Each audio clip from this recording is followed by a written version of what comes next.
Tips में आपका स्वागत है। तो आज हम चक्रवात एवं प्रतिचक्रवात की दिशा को जानने के ट्रिक सीखेंगे कि उत्तरी गोलार्ध तथा दक्षिणी गोलार्ध में चक्रवात तथा प्रतिचक्रवात की दिशाएं कैसी होंगी, या क्लॉकवाइज होंगी या एंटी क्लॉकवाइज होंगी। ये जनरली लोगों के बीच में कन्फ्यूज़न होता है और ये सीधे के सीधे प्रश्न पूछ लिए जाते हैं, इसलिए आपको यह जानना ज़रूरी है। अगर आपको वीडियो अच्छा लगता है तो चैनल को सब्सक्राइब करें, वीडियो को लाइक करें और अपने ग्रुप में शेयर करें ताकि मेरा मोटिवेशन बना रहे और मैं आपके लिए नई नई वीडियो इस तरह से लाता रहूँ। तो चलिए वीडियो को शुरू करते हैं।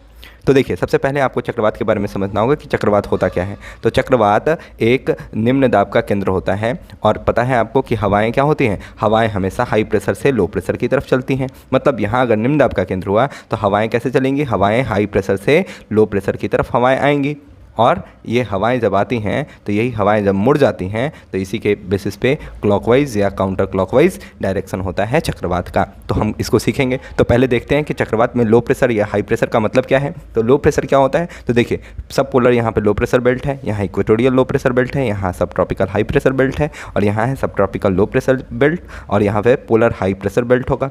जैसे यहाँ पोलर हाई प्रेशर बेल्ट है तो हवाएं कैसे चलेंगी, तो हवाएं हाई प्रेशर से लेके हाई प्रेशर से लो प्रेशर की तरफ जाएंगी, हवाएं हाई प्रेशर से लो प्रेशर की तरफ, हाई प्रेशर से लो प्रेशर, हाई प्रेशर से लो प्रेशर, इस तरह से हवाएं जाएंगी। लेकिन हवाएं सीधे सीधे नहीं जाती हैं। हवाएं जब हाई प्रेशर से लो प्रेशर की तरफ जाती हैं तो एक गति के नियम का पालन करती है, इसका नाम है फेरल का नियम।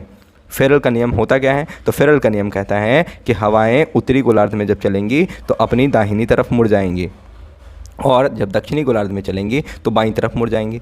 ठीक है, बाईं तरफ मुड़ जाएंगे। तो दाहिनी और बाईं कैसे याद रहेगा, तो एक सपोज़ कीजिए कि एक लड़का है, ठीक है, और वो अगर खड़ा है अपना फेस सन की तरफ किए हुए तो क्या होता है कि उसका जो फेस है वो पूरब की दिशा को बताता है, उसका बैक जो है सो पश्चिम की दिशा को बताता है। उसी तरह बायां हाथ जो क्या बताता है, तो बायां हाथ उत्तर की दिशा को बताता है और दाहिना हाथ जो है, दाहिना हाथ किसको बताता है, दाहिना हाथ जो है सो दक्षिण की दिशा को बताता है। बस इसी से आपको याद रखना है, ट्रिक भी इसी पे होगा। तो यहाँ देखिए उत्तरी गोलार्ध में दाहिना, मतलब आपको याद रखना है कि उल्टा होता है। फेरल का नियम उल्टा बताता है। मतलब उत्तरी गोलार्ध के लिए बायां हाथ होना चाहिए था, लेकिन यहाँ होता है दाहिनी। मतलब अगर लो प्रेशर से हाई प्रेशर से लो प्रेशर की तरफ जा रहा है तो इसको जाना चाहिए था सीधे, लेकिन उत्तरी गोलार्ध में जा रहा है तो अपनी दाहिनी तरफ मुड़ जाएगा। ऐसे ना जाके ऐसे मुड़ता हुआ जाता है, ऐसे मुड़ता हुआ जाता है, ऐसे मुड़ता हुआ जाता है, ऐसे मुड़ता हुआ। फिर उसी तरह हाई प्रेशर से लो प्रेशर की तरफ आएगा तो ऐसे ऐसे ऐसे ऐसे आता जाता है।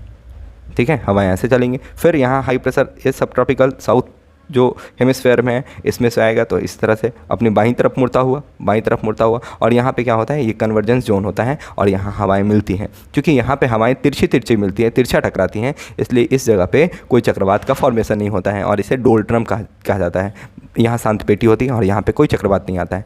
लेकिन भारत में जो चक्रवात आता है ये सब कैसे आता है, तो भारत में लो प्रेशर कब होगा, तो भारत में लो प्रेशर जो है सो जनरली मई जून के महीने में लो प्रेशर होता है। क्योंकि जून के महीने में सूर्य कहाँ चले जाते हैं, सूर्य सीधे के सीधे कर्क रेखा के ऊपर, मतलब लो प्रेशर बेल्ट यहाँ होगा। अब लो प्रेशर है तो वायुदाब पेटियाँ और ऊपर की तरफ खिसकेंगी, मतलब सब ट्रॉपिकल हाई प्रेशर बेल्ट कहीं ऊपर खिसक गया होगा, ये इक्वेटोरियल लो प्रेशर बेल्ट खिसक के ऊपर आ गया है। उसी तरह ये सब ट्रॉपिकल लो प्रेशर बेल्ट भी थोड़ा सा खिसक के ऊपर, हाई प्रेशर बेल्ट ऊपर की तरफ आ गया होगा। तो अब हवाएं हाई प्रेशर से यहाँ हो गया लो प्रेशर, यहाँ हो गया हाई प्रेशर, यहाँ हो गया हाई प्रेशर। तो हाई प्रेशर से हवाएं लो प्रेशर की तरफ आएंगी। तो जब ये हवाएं हाई प्रेशर से लो प्रेशर की तरफ जाएंगी तो यहाँ पे देखिए, यहाँ से हाई प्रेशर से चलना स्टार्ट किया तो हवाएं जब हाई प्रेशर से लो प्रेशर की तरफ जाएंगी तो ये अभी तक यहाँ तक जो चल रहा है वो किस गोलार्ध में है, ये इक्वेटर है, तो यहाँ से यहाँ तक दक्षिणी गोलार्ध में चल रहा है। तो हवाएं बाईं तरफ मुड़ेंगी, बाईं तरफ मुड़ के चलेंगी, ऐसे ऐसे चल रहा है। अब जैसे ही, क्योंकि लो प्रेशर बेल्ट तो यहाँ पे है तो हवा को यहाँ तक पहुँचना है, तो हवाएं जब यहाँ पे पहुँचेंगी तो इसको इक्वेटर को पार करना होगा। तो इक्वेटर को पार करेंगे जैसे ही तो हवाएं को सीधे निकलना चाहिए था, लेकिन फेरल के नियम के अनुसार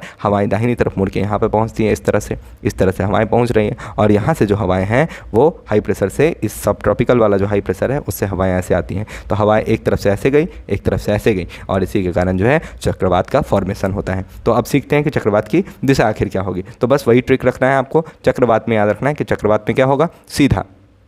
मतलब सीधा कहने का मतलब क्या है कि जैसे आप कोई फेस, अगर एक लड़का फेस सन की तरफ किए हुए हैं तो क्या होता है, सन की तरफ फेस है तो उसका फेस जो है सो ईस्ट की डायरेक्शन को बताता है, बैक उसका वेस्ट की डायरेक्शन को, और बायां हाथ जो होता है, बायां हाथ किसको बताता है, तो बायां हाथ बताता है उत्तर की दिशा को।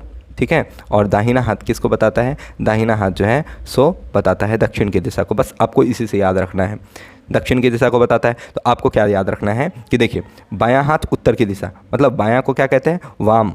ठीक है। तो उत्तरी गोलार्ध में हवाएं कैसे चलेंगी, चक्रवात कैसे चलेंगी, उत्तरी गोलार्ध में हवाएं चलेंगी वामवर्त, वामवर्त मतलब बायां हाथ मतलब वाम। उसी तरह दक्षिणी गोलार्ध में कैसे चलेंगी, दक्षिणी गोलार्ध में चलेंगी दक्षिणावर्त, दक्षिणी गोलार्ध में चलेंगी दक्षिणावर्त। देखिए दक्षिण दक्षिणा, ठीक है, दक्षिणावर्त। दक्षिणावर्त का मतलब देखिए अब बाईं वामवर्त मतलब बाईं तरफ, तो बाईं तरफ मतलब अगर यहाँ पे पॉइंट है तो ऐसे चलना है, तो बाईं तरफ ऐसे मुड़ा, ठीक है, और इस तरह से मुड़ कर चल रहा है। मतलब क्या है ये, किसकी घड़ी में क्या होता है 12, यहाँ 1, यहाँ 2, ठीक है, मतलब और यहाँ पे 11, तो 12 से 11 की तरफ जा रहा है। इसका मतलब ये क्या है एंटी क्लॉकवाइज, एंटी क्लॉकवाइज। और यही एंटी क्लॉकवाइज जो है इसका मतलब क्या हो गया वामवर्त या एंटी क्लॉकवाइज, दोनों एक ही चीज़ है। उसी तरह दक्षिणावर्त और क्लॉकवाइज एक ही चीज़ होगा। इसका मतलब आप अगर हिंदी में समझ गए तो आप इंग्लिश में याद कर सकते हैं कि दक्षिणावर्त इसका मतलब क्या है दक्षिण की तरफ, दक्षिण की तरफ मुड़ता हुआ, मतलब दक्षिण की तरफ मुड़ के अगर चलेगी हवाएं तो इस तरफ से ऐसे मुड़ेंगी, तो ऐसे मुड़ेंगे मतलब क्लॉकवाइज हो गया ये। तो आपको याद क्या रखना है कि चक्रवात का सीधा रिलेशन है, मतलब चक्रवात अगर उत्तरी गोलार्ध में चलेंगी तो उत्तर के लिए कौन सा, उत्तर के लिए बायां हाथ, तो वामवर्त, वामवर्त का मतलब एंटी क्लॉकवाइज, और दक्षिणी गोलार्ध में दक्षिण गोलार्ध में दक्षिणावर्त मतलब क्लॉकवाइज। उसी तरह से प्रति चक्रवात का क्या हो जाएगा, तो प्रति चक्रवात का मतलब हो जाएगा प्रति चक्रवात में उल्टा।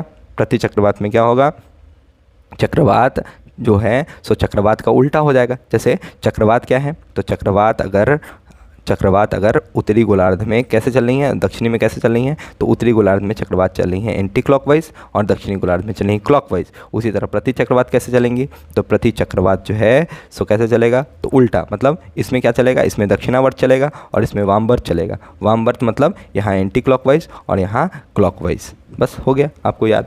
अब देखिए इसी के बेसिस पे जैसे मान लीजिए कि आपको बहुत सारा ये दिया हुआ है, मतलब मैप में आपको बहुत सारे जगहों पे जो चक्रवात आता है उसको सीखना है। जैसे भारत में, तो भारत में जो चक्रवात आएगा, भारत में बंगाल की खाड़ी के पास चक्रवात आता है। भारत चूँकि उत्तरी गोलार्ध में है तो उत्तरी गोलार्ध में हवाएं चक्रवात का दिशा क्या होगा वामवर्त, वामवर्त मतलब एंटी क्लॉकवाइज, मतलब हवाएं इस तरह से चक्रवात चलेगा। अब इस तरह से चलेगा तो ये घूमता घूमता घूमता घूमता क्या पूर्वी तट पे टकराता है। यहाँ पे बंगाल और उड़ीसा ये सब के आसपास जो है चक्रवात का प्रभाव देखने को मिलता है। उसी तरह यहाँ पे आप देखेंगे तो हरिकेन्स ये सब जो है सो फ्लोरिडा के तट पे टकराता है। क्यों, क्योंकि ये एंटी क्लॉकवाइज घूम रहा है, इस तरह से घूमते घूमते घूमते घूमते यहाँ पे टकराता है। उसी तरह यहाँ पे आप टाइफून को देख सकते हैं, टाइफे को देख सकते हैं, ये सब एंटी क्लॉकवाइज घूमता हुआ। अब चूंकि दक्षिणी गोलार्ध में क्या है, तो दक्षिणी गोलार्ध में जो चक्रवात घूमेगा वो क्लॉकवाइज घूमेगा, तो क्लॉकवाइज ऐसे घूमेगा, मतलब दक्षिणी गोलार्ध में क्या है, यहाँ पे विली जो ऑस्ट्रेलिया के किस तट पे है, तो ऑस्ट्रेलिया के पश्चिमी तट पे टकराता है। तो विली जो है सो एंटी क्लॉकवाइज, और यह कहाँ पे, तो ऑस्ट्रेलिया के पश्चिमी तट पे टकराता है, मतलब ऑस्ट्रेलिया के अगर ये पूर्वी तट है तो पश्चिमी तट पे टकराता है। और जनरली क्या होता है, मतलब दक्षिणी जो हेमिस्फेयर है, दक्षिणी गोलार्ध है, उसमें चक्रवात की बहुलता कम होती है, क्योंकि यहाँ पे अंटार्कटिका है, यहाँ पे बड़े बड़े हिमखंड हैं, तो इसके कारण जो है सो पानी जो है सो ठंडा होता है।